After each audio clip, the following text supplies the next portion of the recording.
Hello everyone, and welcome to another beer review. Now, today we're on, how would you say this? We're on a Stockport beer is what we're on today.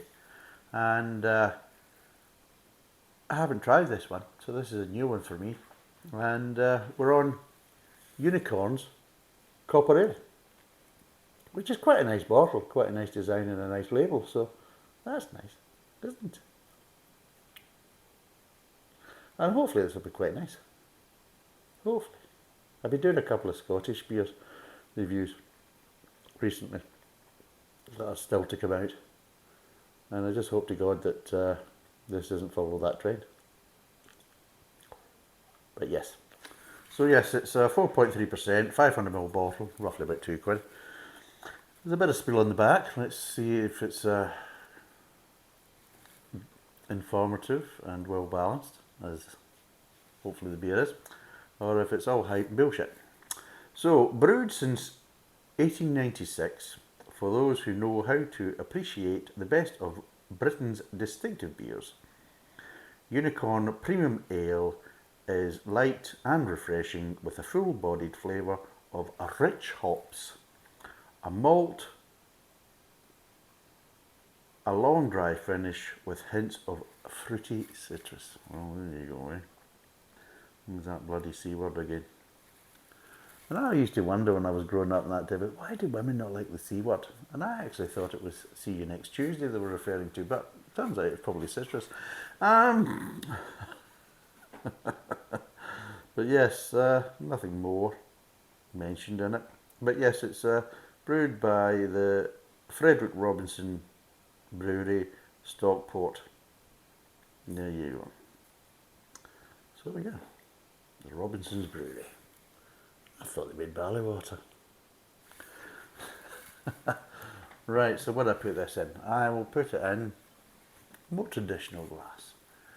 But yeah, it just says a copper ale, so it doesn't really say any more details about that. But let's crack it open and see what delectable delights we have inside. Hopefully some nice stuff. So let's pour it and see what it's like.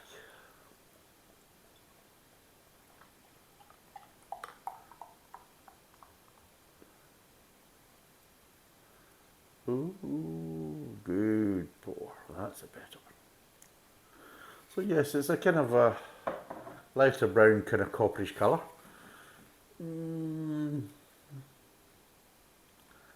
Wouldn't say it's not amber, but it is a kind of light, kind of clear copperish colour. About a one finger head, quite a lot of effervescence in the head as well, so it might not last particularly long. And yeah, there you go. That's for the podcast. Smell. A little bit of malt, a little bit of grain, but I am getting hops. And I am getting light citrus. But it's a strange one.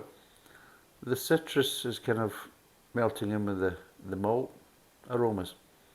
So you can smell the citrus, but you can also smell the hops at the same time. So the two of them are kind of connected just now within the aromas. Doesn't mean it's going to be like that in the flavours, but that's what I'm getting in the aromas.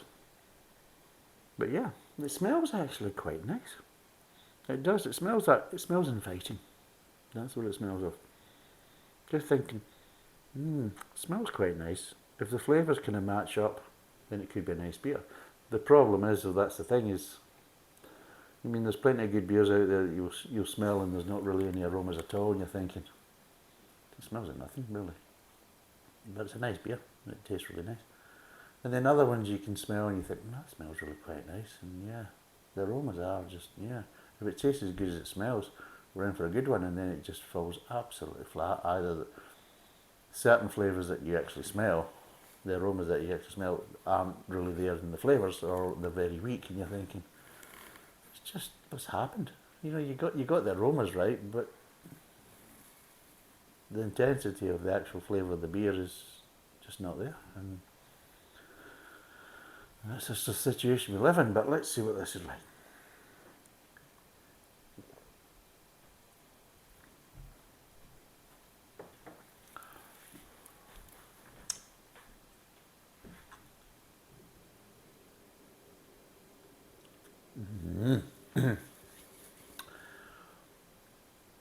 At first taste, it tastes quite nice, but I'm just trying to get kind of, I think I'm going to have to get acclimatised because it starts off not too bad, but then it just slightly weakens a bit in the mid-tongue and in the aftertaste a bit. And yeah, it just,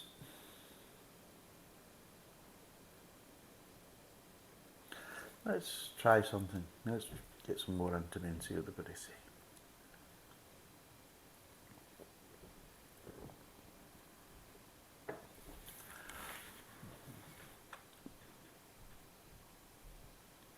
Bit of tanning finish. You're getting a bit of citrus there, but you're also getting a little bit of kind of slightly stewed tea in the aftertaste as well. So a bit of tannins there in the aftertaste. Almost kind of slightly copperish, kind of accent flavours with that as well. So you're getting slightly, also slightly kind of metallic, but not like the kind of 10-inch lager metallic, a little bit more subtle, like you say, a little bit slightly more copperish in the aftertaste. But the mid-tongue is the big problem. Just not enough flavour in the mid-tongue. And hold on a minute. Sorry about that. Just when the kids came down and wanted to ask a question, didn't have the answer because I'm thick as shit.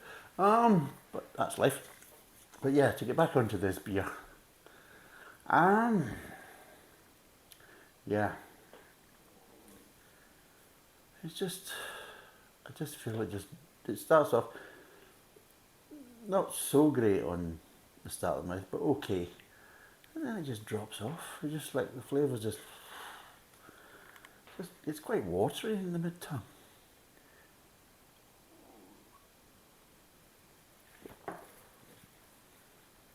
Yeah. It's almost as if there's nothing really there. There's a bit more flavour in the front of the mouth, and a bit more flavour in the aftertaste, and not really much in between. And do you know what it reminds me of? It reminds me slightly similar to Tongham Tea, which was the Hog's Back brewery up near Guildford.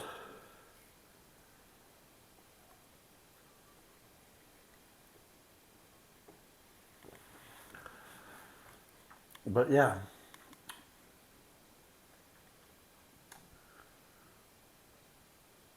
I mean, the aftertaste is quite nice, but it seems to be more aftertaste than anything else.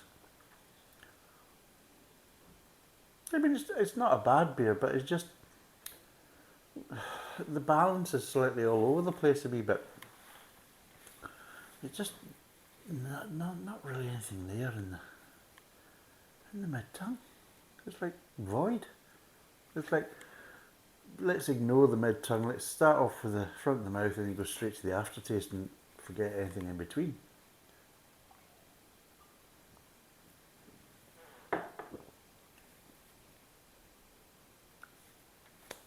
Yeah, just that's a strange one. But there's enough flavour in the aftertaste. There's a bit of flavour in the front of the mouth.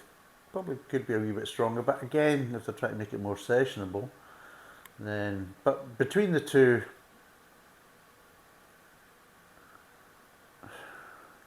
I'm not saying you're going to miss the mid-tongue, but they can get away with it, is probably the best way. Just with there's enough flavour in the front of the mouth and enough flavour in the aftertaste that you could probably, you're slightly getting away with not having anything really of anything worth mentioning in the mid-tongue. It's a bit of a strange one from that point of view, because as my mouth is getting more acclimatised, I'm still not really getting in the mid-tongue, but I'm not feeling it so kind of watery now from that point of view. So it's, my mouth is kind of settled that it's happy enough with the kind of drag on from the front of the mouth and the early onset of the aftertaste that, yeah, that I can, I'm not really looking so much for anything in the mid-tongue anymore. But yeah, strange one.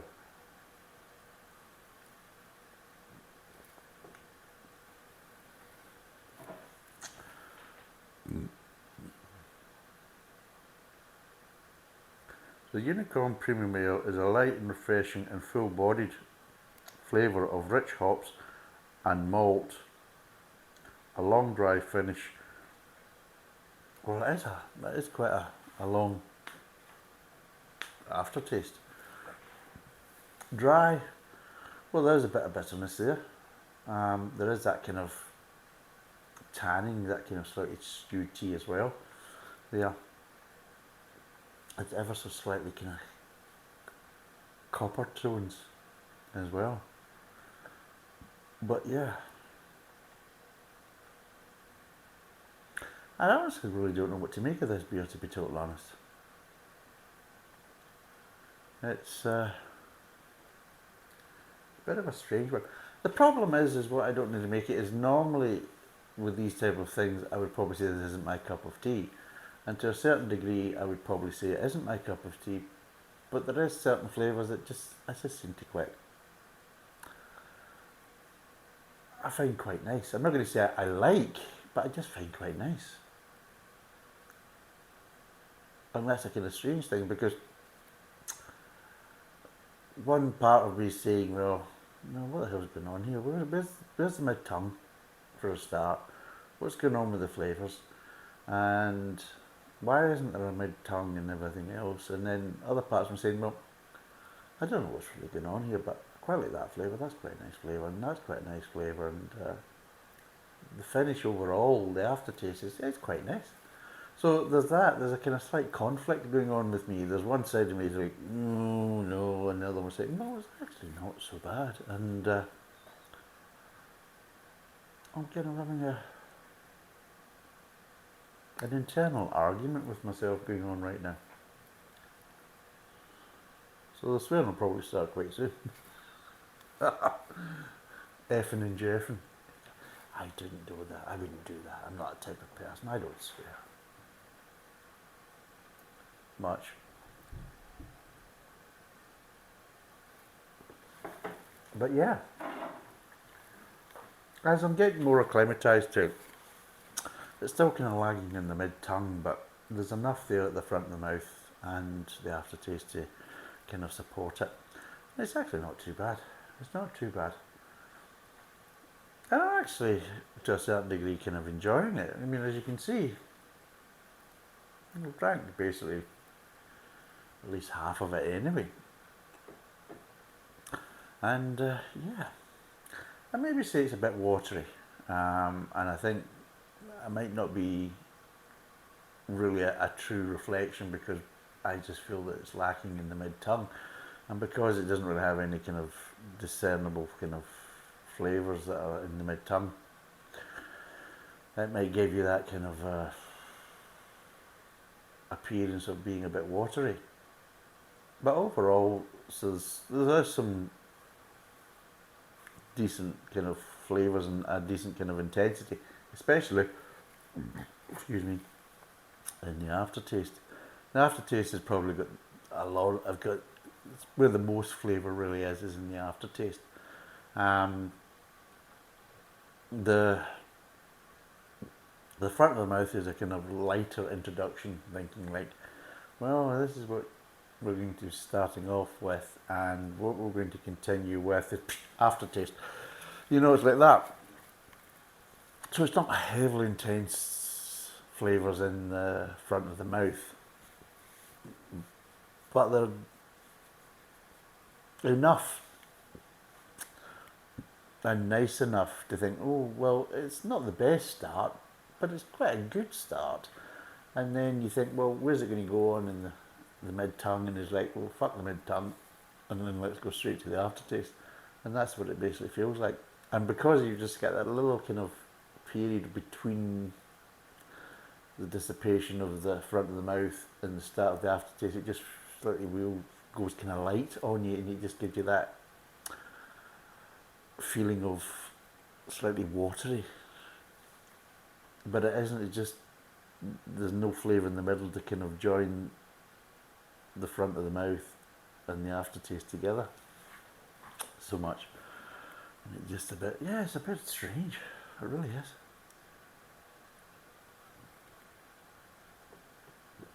Right, let's break down the flavours. So you start off at the front of the mouth, and you get some light malts. Light malts with little kind of toffee hints, a little bit of grain, and a light underlying sweetness. But what also you get is just little accents of stewed tea, little accents of tannins in that front of the mouth. And that's what kind of connects the front of the mouth to the aftertaste. And that's how it can kind of jump over where the mid-tongue flavours would be. So instead of the front of the mouth connecting or following on to the mid-tongue, the kind of accent flavours at the front of the mouth kind of connects to the aftertaste. And that's why it allows that kind of jump, which is again unusual and quite strange from my point of view. It might be normal for other people, but certainly not for me. And yeah, I can't really say anything about the aftertaste because it just doesn't seem to be any kind of discernible flavours that are connected and moving on. And you really move on to the kind of aftertaste, and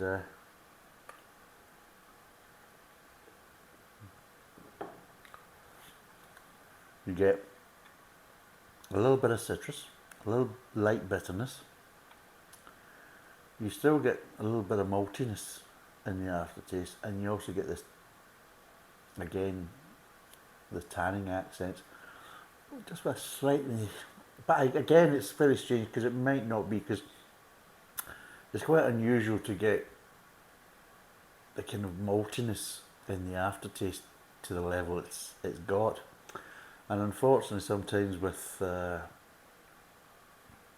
maltiness mixing with kind of tanning flavours, it can give you this kind of slightly kind of copperish kind of accents as well from that point of view. So I think that's probably where the kind of slightly coppery kind of edge I'm getting from the tannings is because there's enough malt in the aftertaste. It's kind of slightly kind of, the flavours are slightly kind of reacting with each other from that point of view, and it's just giving you this kind of slightly kind of coppery edge to the tanning flavours. But the tanning flavours are quite there. I mean, light citrus, but really, really light citrus. I mean, I don't know why they mentioned the citrus, because maybe that's what they call, maybe referring to the dry finish. The dry finish, the long dry finish, is more like the tannings and little hints of citrus, but very light, seriously very light. I mean, the aroma of citrus is a lot more than the flavour of citrus. And overall, although I feel kind of quite undecided, that overall I feel that the beer's actually not too bad, but it just, this kind of gap in the middle that just, it's like you're up and then you're back up again. So it's like just somebody's just taking like a chunk out the middle of the beer, and you're thinking, you know, big kind of gap there, and it feels a bit strange, which makes it me hard to kind of, because I'm undecided whether I like it or don't like it. Because there's certain parts of it I do like, and other parts thinking, no, it's lacking in some ways. And of course it is, it's lacking right in the mid-tongue. So what would I give this? I mean, normally if this had a kind of mid-tongue flavour that would kind of join the front of the mouth to the aftertaste, because the aftertaste is quite nice. The front of the mouth is okay. It's nothing brilliant, but it's okay. It's fine. It's a big finish beer from that point of view. There is more going on in the aftertaste than there is anywhere else. But you would expect something in the mid-tongue to kind of join the two together, you know, a good start, middle and end. But that isn't there. So it makes me hard to kind of say, because some parts I like and other parts I'm like, no. So I'm going to play it safe from that point of view. I'm going to give it a 5 out of 10, and a lot of that's because of the aftertaste. But it is a bit of a strange beer. Would I recommend it? Yes and no. I would recommend it for some parts of it, and then I wouldn't recommend it for others. For the aftertaste, I would recommend it to a certain degree. I would recommend the front of the mouth. I couldn't recommend it on the basis of the aftertaste and how it kind of flows from front to back, because it doesn't to a certain degree. There is a connection between the front and the back, but it's like the accents left over from the front of the mouth being picked up by the start of the aftertaste and nothing really in between. I don't know whether they're getting this full-bodied bit because it's not full-bodied. So I'm going to give it a 5. I would say try it and see what you think, and see if you get the same experience I get, because it is a bit strange and it might be for you. Would I buy this again? I don't know. If I'd like to try it on a cask, I would. I'd like to try it on a cask and see what it's like. From the bottle point of view, it's a bit strange. From that point of view, I'd like to try it in cask because hopefully I could get more clarity and a better understanding of the beer from the cask, because right now I'm not getting it so much from the bottle from that point of view. So I can't say I don't like it, but I can't say I really like it. So it's like kind of in between. I don't know what I'm going to be from that point of view. So it's a bit of a strange one. This is kind of gazumped me from that point. But yes, I would say give it a go and see what it delivers to you, and see what you think. And if it's for you, great. And if it's not for you, then I could quite understand that. It's that kind of, it really is quite yin and yang. I mean, some parts I like, some parts I just don't like. Well, I'm not saying I don't like, but I just feel it's just not there to actually like or dislike from that point of view. But it is lacking body because of that. It's missing the mid-tongue, so it is lacking a bit of body. But from that other point of view, is if you looked at it as a very sessionable beer, then yes, it is very drinkable and easy drinkable, because it doesn't really have a mid-tongue, but it still has quite a good intensity in the aftertaste from that point of view, so it might want to draw you back. But yeah, 5 out of 10. It's about £2 a bottle. It's 500ml. It's 4.3%. It's the Copper Ale. It's a Unicorn Copper Ale from Robinson's Brewery in Stockport. Thanks for watching. Cheers and bye for now.